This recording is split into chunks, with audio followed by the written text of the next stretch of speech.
Eu até brinco com os realtors. Você já escutou alguma vez que você foi vender um apartamento, né? E o cliente falou, cara, adorei esse apartamento dos meus sonhos. Eu só tenho que vender minha casa da praia. É isso. Ainda nunca aquela casa da praia. Eu tenho que vender eu tenho que vender um negócio lá no Brasil, mas eu vou comprar. Cara. Então, esse é um pouco do mote inicial que a gente tinha. Só voltar um step aqui que eu já entro nisso. Beleza. Lembrando que aqui, para ele comprar, ele precisa dar uma entrada, né? Que eu acho que é aí que é a dificuldade. Sim, isso. Então, né, o cliente brasileiro, ele pode fazer um financiamento aqui nos Estados Unidos. A gente até falou, né, quando eu cheguei aqui, é mais fácil para o cliente brasileiro conseguir um financiamento aqui do que no Brasil. Pô, isso é forte, né? É verdade, né? O cliente o brasileiro, quando vem para os Estados Unidos, ele fica com medo de tirar vista, ele fica com medo de passar na alfândega ali quando chega do voo, né? Aí você imagina ele entrar no banco para pedir crédito. Não vai, ele acha que é impossível. Não vão me dar. E não é verdade, isso é um mito, na verdade. É mais fácil, né, do que ele entrar num banco no Brasil e para conseguir um crédito imobiliário no Brasil, é mais fácil ele conseguir um crédito imobiliário aqui. Até porque você toma mais fácil também, né? Se você não pagar, toma mais fácil de volta. Então o cara te dá. Melhorou muito. Melhorou nisso? Mas melhorou muito. Só que qual é a dificuldade? O que acontece? São algumas, na verdade. Mas qual é a principal? Ele precisa dar uma entrada que vai variar de 30% a 35%. Sim. Exato. E aí, aonde pega? Se você vai comprar um imóvel, para ficar fácil a conta, $1 milhão, você tem que dar 300, 400 mil dólares de entrada. Cara, 3 vezes 5, 15, são R$1,5 milhão, né, de entrada. E aí depois ficar 30 anos com uma dívida em dólar. Isso. Que é a segunda dor. Exato. Para onde que vai esse dólar? Eu vou ficar 30 anos agora com uma dívida em dólar, pagando mensalmente, né, mas eu recebo em real. Então, essa é uma das principais dores na hora do brasileiro vir comprar aqui. E a gente matou essas dores. Por quê? Porque através da propriedade do Brasil, eu consigo trazer o dinheiro. Lógico que depende do valor, mas vamos supor, pegar esse exemplo. Ele precisa então de R$1,5 milhão. Ele tem uma propriedade no Brasil que vale mais ou menos isso, uns 2 milhões? Tem uma propriedade que vale 2 milhões. Então a gente vai alienar aquela propriedade dele, ele traz esse dinheiro para cá, com esse dinheiro ele dá a entrada aqui e financia outro pedaço. Ou ele traz o dinheiro todo. Vamos supor que tem uma propriedade lá que seja o mesmo valor da propriedade aqui. Em algum momento alguém falava muito de permuta, né? Pô, posso trocar minha casa do Brasil? Vai achar alguém que quer fazer essa troca? Muito impossível, né, cara? Então ele vai lá, se ele tem uma propriedade no Brasil, ou várias propriedades, pode somar várias, que vale a propriedade que ele quer comprar aqui, ele compra aqui em cash. Então, né, ele chega... E aí não tem dívida em dólar, a dívida fica em real. A dívida fica em real. Fica em real. Que bacana, ainda tem a possibilidade de dar um pulo, como a gente fala, o pulo da macaca aí, se o dólar... Porque ele adquiriu um imóvel, né, nos Estados Unidos, tá lá com o imóvel em dólar e tá com a dívida em real lá para pagar durante 20 anos. A gente tava falando isso antes também, né, cara? Quanto é que vai estar o dólar daqui a 2 anos? Ninguém sabe. Curto, médio prazo, ninguém sabe. No longo, a gente pode ter ter o seu feeling. E se no longo prazo o seu feeling é que ele vai subir, cara, aí você tá fazendo um baita negócio. Sim. Mas você no Brasil tem que dar alguma entrada também para começar essa história?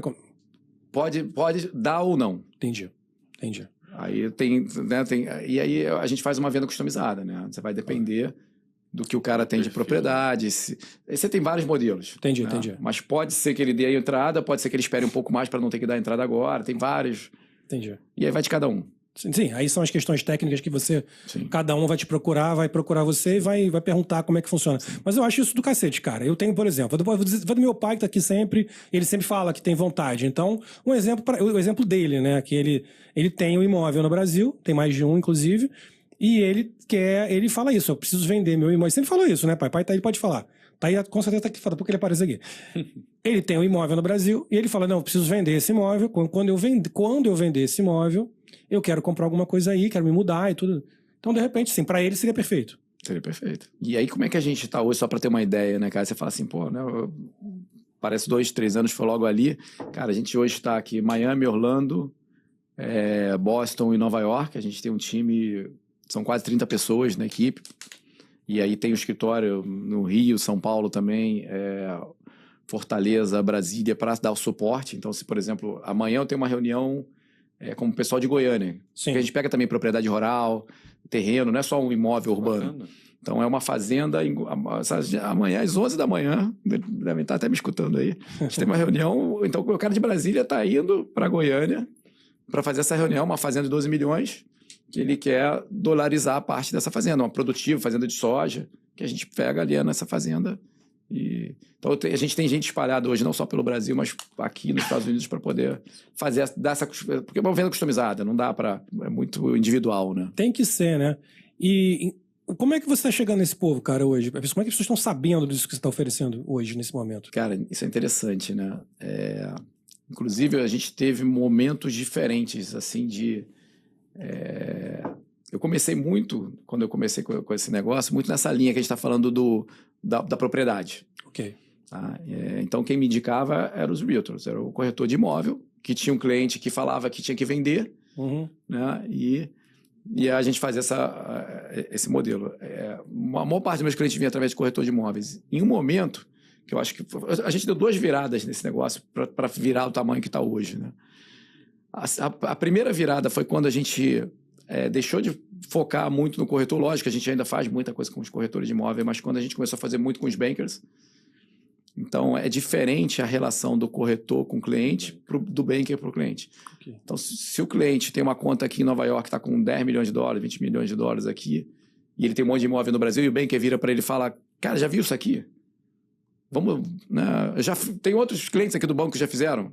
Muda a relação. Então, o nosso ticket aumentou muito quando a gente começou a trabalhar com os bankers, que aí a gente começou a trazer o dinheiro não só para compra de imóvel, mas também para... Isso que eu ia perguntar, para outras coisas, dolarização em geral. Para dolarização em geral, desde que ele deu um imóvel no Brasil como garantia, entendeu? Ele pode...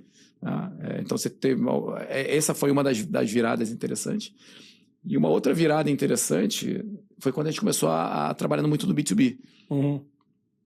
Porque aí você poderia fazer, a gente faz hoje linhas de crédito para empresa também, aquela empresa que tem uma dívida, e uma transportadora, uma empresa que tem uma dívida, e você renegocia essa dívida dela. Você estica essa dívida dela com um custo muito mais barato. Então foram dois momentos assim que que o nosso volume assim cresceu exponencialmente, entendeu? Quando a gente começou a fazer imóvel, depois dolarização mesmo de patrimônio, e hoje quando você começa a entrar no B2B, aí as escalas são diferentes. Muita empresa, né? Imigração também funcionaria 50 isso? 50 milhões, 40 milhões, aí é ticket diferente. Exato. Né? Você não tá... Quantos caras compram quase de 50 milhões aqui, mas a empresa 50 milhões, cara, para financiar fluxo de caixa, para qualquer outra coisa.